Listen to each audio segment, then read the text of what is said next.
کہ شیطان کہاں ہے؟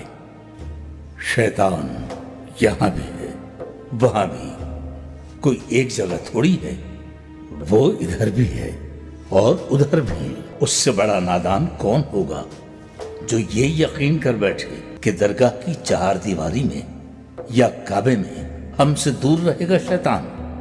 پتھر اگر انسان کو شیطان سے محفوظ رکھ سکتے تو بغداد کے بازاروں میں ہیروں کے مول بک رہے ہوتے پتھر۔ تمہیں حضرت بایزید بستامی کا ان کے حج والا واقعہ سنایا ہے میں نے پہلے کبھی۔ ایک بار حضرت سفر حج میں تھے، ستاروں سے رہنمائی لیتے ہوئے صحرا پار کر کے بالآخر جا پہنچے مکہ۔ وہ کعبہ معظمہ کا طواف مکمل کر کے اور حج کے فریضے سے فارغ ہو کر کعبے کے احاطے سے باہر نکل رہے تھے وہ کہ کیا دیکھتے ہیں کہ کعبے کے دروازے پر ابلیس دروازے سے ٹیک لگائے کھڑا تھا۔ ہاتھ میں اس کے ایک لگام تھی، گھوڑے کی لگام۔ حضرت اسے دیکھتے ہی پہچان گئے۔ اہل اللہ شیطان کو دور سے پہچان لیتے ہیں، یہ ایک الگ معاملہ ہے، کسی اور موقع پر بتاؤں گا۔ تو بایزید بستامی نے اسے دیکھتے ہی پہچان لیا، ششدر رہ گئے۔ یہ ابلیس لعین کعبے کے دروازے پر کیا کر رہا ہے؟ انہوں نے سوچا، پوچھا، تو اور یہاں ابلیس؟ شیطان نے ہاتھ میں تھامی ہوئی گھوڑے کی لگام انہیں دکھاتے ہوئے کہا، میرے بہت سے بندے یہاں طواف میں مشغول ہیں، ان کی واپسی کا انتظار کر رہا ہوں، آئیں گے تو یہ لگام انہیں ڈالوں گا اور ان پر سواری کرتا ہوا جاؤں گا۔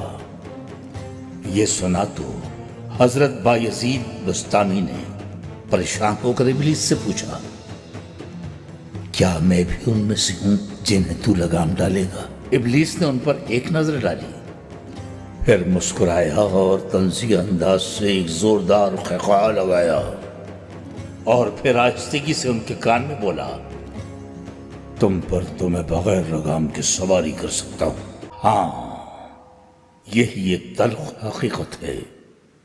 چاگرے آفندی، تمہاری کیا رائے ہے اس عجیب و غریب مسئلے کے بارے میں؟ اچھا خیر، قصہ مختصر یہ کہ وقت گزرا، بات آئی گئی ہو گئی۔ حضرت بایزید بستامی اپنے ملک لوٹنے کے لیے مکہ سے روانہ ہو گئے۔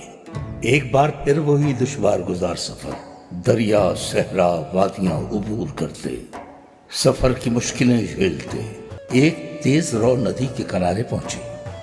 انہوں نے اپنا لباس اوپر چڑھایا اور ندی پار کرنے والے ہی تھے کہ اچانک ان کی نظر پڑی۔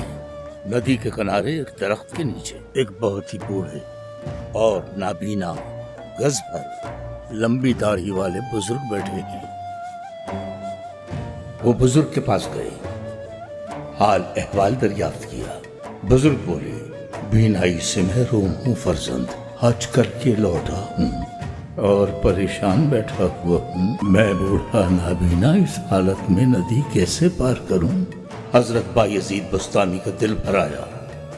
انہوں نے ایک دم سے اس بزرگ کو اٹھا کر اپنے کندھوں پر بٹھا لیا اور پانی میں اتر گئے۔ پانی کا بہاؤ خاصا تیز تھا۔ بہرحال کسی طرح وہ ندی پار کر رہے تھے، لیکن ابھی عین درمیان ہی میں پہنچے تھے کہ بزرگ نے جھک کر حضرت کے کان میں سرگوشی کی، کہا تھا نا تم سے کہ تم پر تو بغیر لگام کے سواری کر سکتا ہوں، تو پھر شیطان کہاں ہوا؟ پھر شیطان کو تلاش کرنے نکلو تو یہاں بھی ملے گا، وہاں بھی ملے گا۔